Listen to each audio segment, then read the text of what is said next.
Once you press on sign in, you might get this. Now, obviously, whatever I see will be different than you guys. And if you didn't get anything, you can't press resend code. But I got mine. Your code's gonna be different, by the way. Press OK. It's gonna verify. And here we go. We can just go next. And let me just explain this really quick. So this is almost about your privacy. If you want to keep things really private, just go into solo and focused, where you select friends. Well, that's mostly your friends that can see your stuff, so not just general public. And team player, well, that's like middle ground kind of, but social and open just shows everybody everything. So in this case, what I'm going to choose for now, just for now, I'm going to choose solo and focused. By the way, you can change anything that I'm showing you later on. I do want to mention that you can always review and customize. So that's your options. And I will have to do that later on anyways, but for now I'm just gonna apply it. This is up to you. You can confirm and continue, just share your data or just limit your data. I'm gonna share everything because I just want them to make PlayStation better. And this part is all about if you have more people in your house, you don't want them to touch your PlayStation, turn that on for share. So they need a passcode to get in. If you don't care, if you're just gonna use this, then don't turn that on. Just leave it off. Same thing goes with this. If you're just going to use it, you're sure what you're going to do, then don't turn it on, or else you're going to have to put a password every time you want to buy something. But again, if you have somebody in your house that could buy something by accident, I would turn that on, required password at checkout, so no games or anything like that get bought by mistake. But anyways, right now we're going to go into OK. Up next, we're just going to see please wait. And from here, just press OK again. So I'm just pressing the X button on my controller. And this is the part where you guys will be able to see all the games that you downloaded digitally. You're going to be able to see if you want to download them all. So right now it says download one of your games. So we can go on and download any one of these. These are all in my library, but you can go on and do this later on as well. So I'm actually going to do this later on. So right here, just do this later on. Same goes with this. You guys can download everything from here that's a check mark, or just turn off the check marks.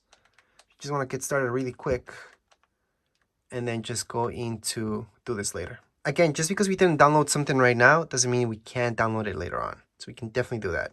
So right here, you're going to have this option to transfer data. So you could do this later. Yes, you can set up your whole PlayStation 5 and then just go ahead and transfer your data. Or you can do this right now. And obviously, we're going to do this right now.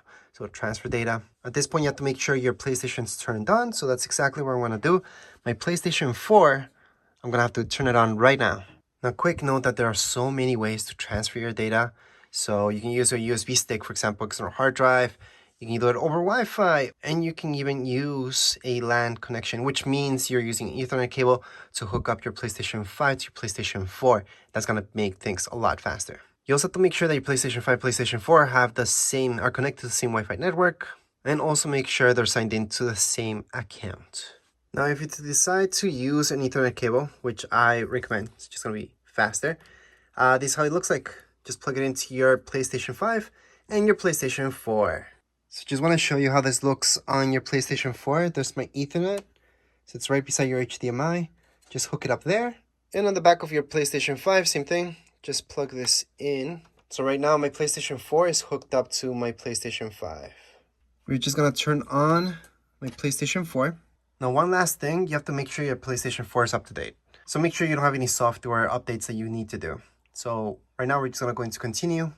It's gonna search for PlayStation 4.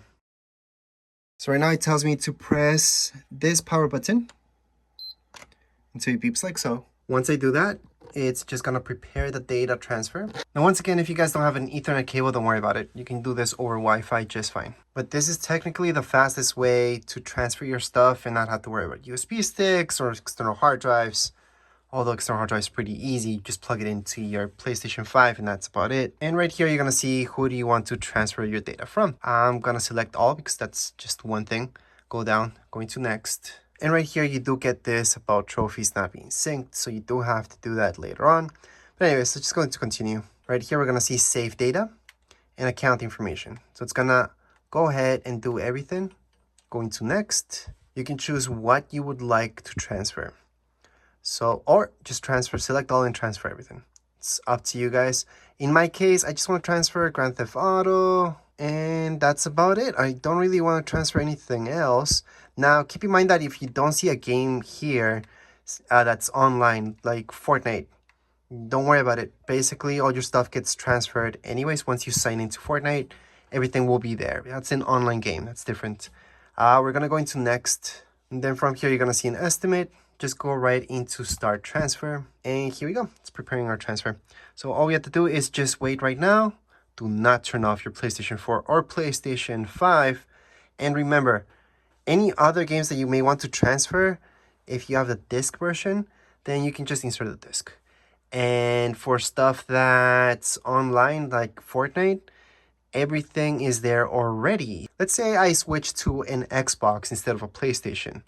Well, as soon as I sign in with my account on Fortnite on my Xbox, I will see everything. All my skins, everything will be there. So I'm not losing anything. So don't worry about games that are like that. And that was just an example. Right now, we're transferring everything from PlayStation 4, PlayStation 5. So again, you just have to sign back into Fortnite and you're going to see all your skins, everything that you had from before. You're not losing anything. Now, once the data transfer is complete, your PS5 will automatically just restart. You're going to see a black screen. It's going to restart and then we're going to be done. Don't worry if during the restart process you see that there's no signal or anything like that on your TV or monitor. And then you're going to see this just to sign in. So just press your button here. We're going to log in. Welcome to PlayStation 5. And we just have to wait up so everything loads in. Obviously, the first time you load this, it's going to be a lot slower. So right now, things should be downloading. So just wait for it. Be patient, guys, because this will take some time. But you're pretty much done. At this point, like I mentioned before, if you want to download any games that you have bought digitally, you can re-download them. And you're not going to lose anything, any data, nothing from there, any progress. It's all there. I also want to mention, if you do have PlayStation Plus, you could upload your stuff on your PlayStation 4 up there on the cloud. And then you can just download it here on your PS5. Now, before I end this video, I do want to show you one more thing. If you press your PlayStation button once, you're going to see this. Scroll down where it says downloads, tap on it, and you're going to be able to see your data transfer from your PS4. So it's not done. It's not 100% done yet. So you're going to see your PlayStation 4 right there. So do not turn it off. Do not turn off your PlayStation 5. Just wait for this to be done. And then you can go on and keep downloading more games. But just wait for this to be done first. But as far as this video goes, we're all done. If you guys have any comments, questions, you guys can write down here in the comments area. Don't forget to subscribe and like. Thank you.